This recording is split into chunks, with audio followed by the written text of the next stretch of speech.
কিন্তু ইলেকশনের পরে পরেই বলেছিলাম যে এই শেখ হাসিনা 6 মাসও থাকবে না। এখন শেখ হাসিনা সব কিছু হারাইছে, তার নিয়ে আমি কি বলতে যাব? তার যদি ক্ষমতা থাকতো তাহলে তার ভুল ত্রুটি নিয়ে কথা বলতাম। তবে শেখ হাসিনার পোলা জয়, ভাগনা, বাবা তুমি যেগুলা বলো, এখানে যে মানুষগুলো আছে তাদের অনেক কষ্ট। তোমার মায়ের পায়ের জুতা হয়ে যারা ছিল তাদের এখন জীবন বাঁচে না। তুমি আর এইরকম সকালে একরকম বিকালে আরেক রকম বলে মানুষের কষ্ট আর তুমি বাড়াইও না। আদব কাদার শিখো, বড় হও। আমেরিকায় বসে কথা বললেই তাকে বড় বলা হয় না। তুমিও কিন্তু বাবা আমেরিকায় থাকতে পারবা না। বইলা গেলাম, আল্লাহ কেন যেন আমার কথা শোনে। আমি এ পর্যন্ত আল্লাহর কাছে যখন যা চেয়েছি আল্লাহ আমাকে তখন তাই দান করেছে। সেই জন্য এখানে এই দেশে এই দুনিয়ায় আমি খুব একটা নেতা গোতা করে পাও দোয়াই না, নেতা গোতা করে চাটু মারি না। যদি চাটু টাটু কিছু মারতেই হয় সেটা আল্লাহ রসুলরে মারি, সারা দিন রাত মারি।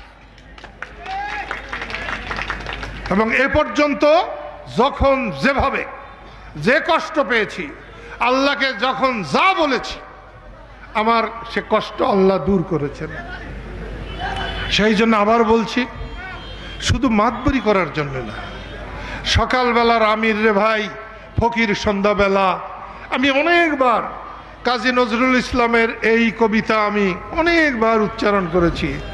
আমার বউ আমার পাশে বসলেই এই কবিতা সে উচ্চারণ করে। আমি সেই জন্যে বলবো যে আল্লাহর দুনিয়ায় আল্লাহ যাকে ইচ্ছে তাকে সম্মান দেয়, যাকে ইচ্ছে তার সম্মান কাইরা নেয়। এখানে যদি কেউ ভাবে যে বস্তা বোঝাই টাকা আছে এই জন্য সে সম্মানিত হবে, হতে পারে 2 দিনের জন্যে, হতে পারে 4 দিনের জন্যে, কিন্তু চিরস্থায়ী সম্মানী হতে পারবেন না। আমি যখন এই স্কুলে এসেছিলাম, সখীপুরের স্কুলে একেবারে নিঃস্ব রিক্ত হয়ে এসেছিলাম। এখানকার সব মানুষ আমাকে সাহায্য করেছিল। ওই যে গুরখা আছে, আবু হানিফ আছে, নুরি আজম আছে, খোরশেদ আলম আছে, শওকত মোহন শাহজাহান আছে, কয়েকদিন পরে আমজাদ, হামিদুল হক, সবাই এসে সাহায্য করেছিলেন। তখন মনে হতো পাহাড়ের সব মানুষ এক। এখনো যে মনে হয় না তা না, কিন্তু এখন বাতি জ্বলছে, রাস্তাঘাট আছে, টাকা পয়সা হয়েছে, 100 টাকার জমি 1 লক্ষ টাকা।